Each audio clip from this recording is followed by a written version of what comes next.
10, 9, 8, 7, 6, 5, 4, 3, 2, 1.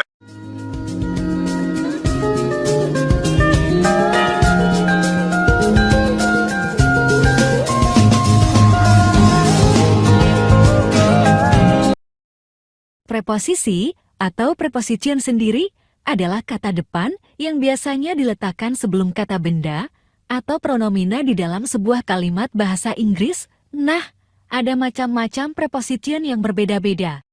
Berikut ini adalah macam-macam preposition. 1. Preposition of place. Preposition of place berarti kata depan yang menunjukkan tempat atau lokasi. Preposition of place dibagi ke dalam beberapa jenis. Biasanya, hal ini ditentukan oleh lokasi atau tempat yang kamu maksud. Contoh, at adalah salah satu preposition of place yang sudah ser. Biasanya dalam menunjukkan waktu, kata at digunakan untuk menunjukkan alamat, at Gatot Subroto Street, at Mercu Buana Street, menunjukkan gedung atau tempat yang besar dan luas, at the park, at the mall. Menunjukkan nama daerah atau suatu tempat saat sedang melakukan perjalanan, at a village near Perawang. B. In. Selain preposition of place yang sudah disebutkan di atas, ada pula jenis preposition of place lain, yaitu in. Sebenarnya, fungsi dari at maupun in tidak jauh berbeda. Sama halnya dengan at, preposisi in juga bisa kamu gunakan untuk beberapa fungsi berikut. Menunjukkan tempat umum, in the city hall, in the city garden. Menunjukkan tempat di dalam gedung atau tempat-tempat yang luas, in the restaurant, in the bookstore. Menunjukkan nama desa, kota, atau negara, in Malang, in Vietnam, in Australia. C. On, sedikit berbeda dengan at dan in, adalah preposisi yang lebih sering digunakan untuk menunjukkan posisi atau letak suatu benda. Misalnya, gelas yang letaknya di atas meja. Preposisi ini memiliki arti di atas.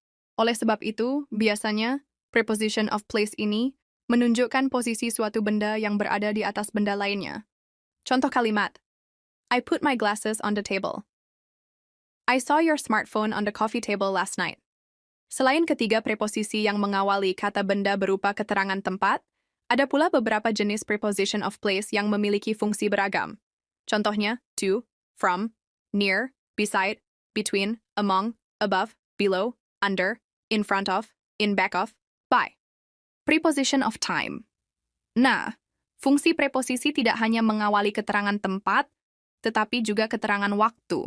Tak jauh berbeda dengan preposition of place, preposisi yang satu ini juga terdiri dari beberapa jenis yang penting untuk kamu pelajari. Berikut adalah beberapa contoh dan penjelasannya. At. Preposisi yang satu ini biasanya digunakan untuk menjelaskan keterangan waktu yang berupa jam atau suasana. Contohnya, waktu yang berupa pukul 11 siang, pada siang hari, dan lain sebagainya. Berikut adalah beberapa contoh kalimat dengan preposisi at yang digunakan sebagai preposition of time. I go to school every day at 6 a.m. My parents usually come home at night. On. Sebagai preposition of time, kata on digunakan untuk menunjukkan keterangan waktu yang berupa informasi tentang hari, tanggal, atau hari spesial atau perayaan, seperti Tahun Baru atau Natal. Berikut ini adalah beberapa contoh penggunaan on yang tepat sebagai preposition of time dalam kalimat bahasa Inggris. I went to the park on Saturday night last weekend. I was born on Sunday, November 20th, 1994. My sister came home last year on Christmas Day. In. Sebagai preposition of time, in biasanya digunakan untuk menjelaskan informasi berupa waktu, bulan, cuaca, hingga tahun. Berikut adalah beberapa contoh kalimatnya. I wake up in the morning every day. I will come home in June. I will go to Italy in 2022. Sebenarnya, masih ada beberapa preposisi waktu yang juga bisa kamu gunakan jika ingin berbahasa Inggris.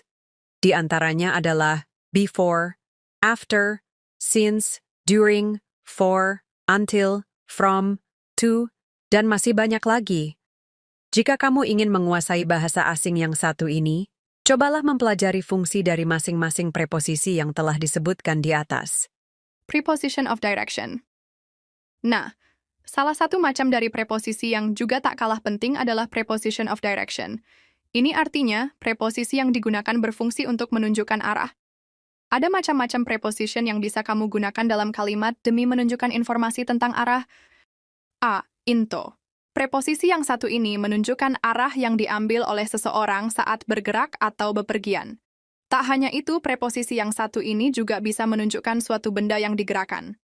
Salah satu contoh kalimat yang dengan tepat menggunakan preposisi into adalah He jumped into the sea.